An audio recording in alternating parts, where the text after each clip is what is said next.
Hi everyone! Gumawa nga po pala tayo ng puto balanghoy ngayong umaga.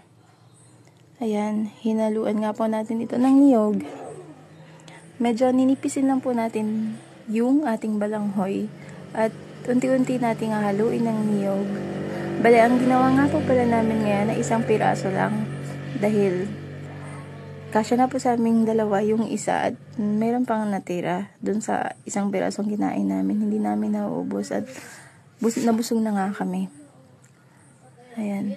Haluan lang natin yung niyog at saka yung puto balanghoy natin. Pwede nga ito pang alternate sa kanin.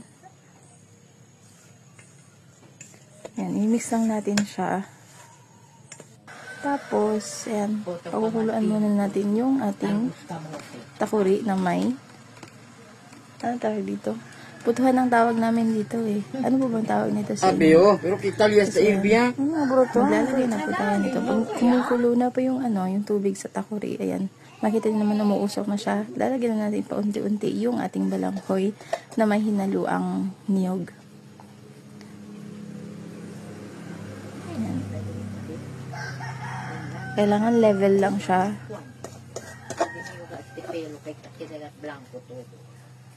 Yan, saktong-sakto ka lang yung timpla ng partner ko. Tapos, ayan, medyo luluto na yung ilalim niya. Babalik rin na natin ngayon. Mga 5 minuto lang.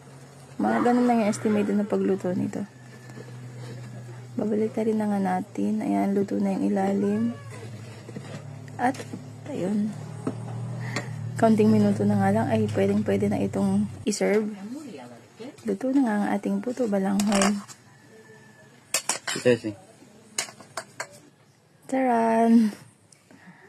Kain po tayo. Maraming salamat sa panonood.